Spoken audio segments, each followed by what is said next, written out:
mbokk yi asalaamaaleykum wa rahmatullah mbokk yi xam ngeen ne waxtu jot maa ngi leen di wax ne Serigne Mamor moom Cheikh Mouhamadou Mourtada dafa xam temps ak espace xam na temps ndax yitte ji nga xam ne moom la ñu war a jox sunuy ndaw ngir ëllëg ñu mën a wuutu mag ñi ba liggéey bi du laal suuf lenn lu ci gën a gaaw jàng ak xam ak xamle kenn gisu ko mbokk yi te wax ma yan ndaw nga yor ma wax la luy sa ëllëgu réew looloo tax Serigne Mamor di njëkkante ak ndaw ñi ngir ñu jàng waaye ngir ñu am métier waaye espace bu ñu jox Serigne Mamor mu delloo ko au service de l'éducation mbokk yi waaw xam ngeen ne lycée d'excellence benn nekk ci Touba mënoon na ko def R+5 def ko ay magasin ça rapporte gros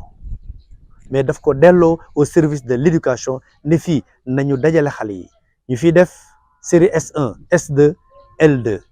gannaaw bu ñu jógee centre d'excellence bi ci garage Darou Mouhty mbokk yi fii may wax ak yéen am na xale yu génnee foofu ña nga école militaire de santé am na ñu fa génnee ñu nga école polytechnique am na ñu fa génnee ñu ngi université Cheikh Anta Diop ak Gaston Berger à travers le Sénégal am na ñu nekk bitim réew mbokk yi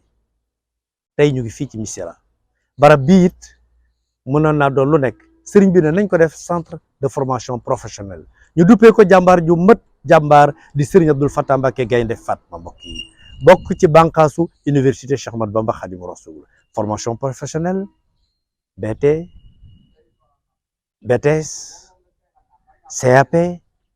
même xale yi nga xam ne jotu ñoo jàng dañoo génn ca daara ja bu ñëwee ñu tàggat leen ci diir bu gàtt ci métier yu bëri yu fasanti ko mbokk yi ki nga xam ne moo jiite lii nag arab la jàng ndaam la amee bac jaar université Cheikh Ahmadou Bamba tey moom la ñu dénk bërëb yi di ngeen déglu li nga xam ne expliqué nañ ko gannaaw bi ñu jokkoo ak moom ci buumu jokkoo yi nga xam ne mooy yu xarala yi mbokk yi bienvenue à Missirah centre de formation professionnelle Serigne Abdoul Fatah Mbacké Gaynde Fatma bokk ci barab yi nga xam ne Serigne Mamor moom Cheikh Mouhamadou Mourtada fàggu na ko delloo ko au service de l'éducation.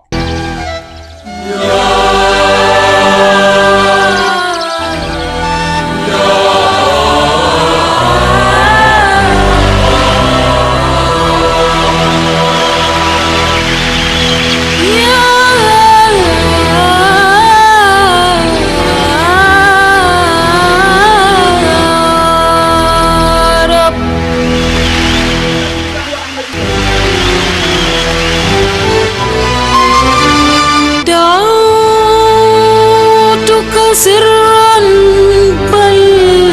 دعوتك جهرة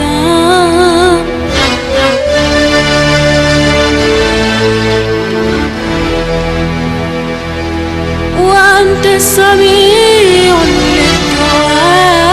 المجيب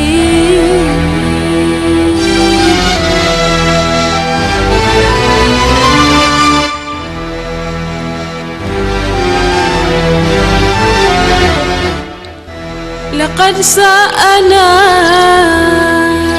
حزنا على صمت ربنا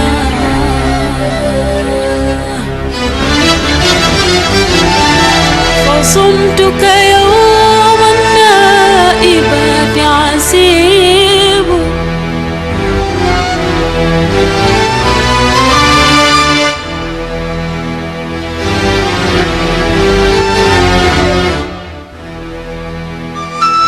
لقد سأنا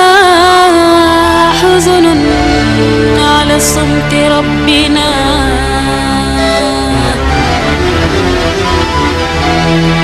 فصمتك يوم النائبات عسيب ولا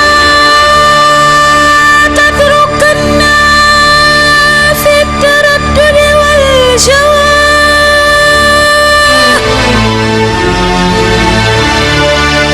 وفي الشك إن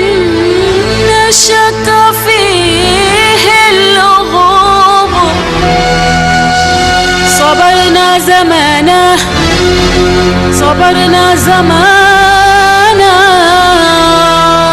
ثم عدنا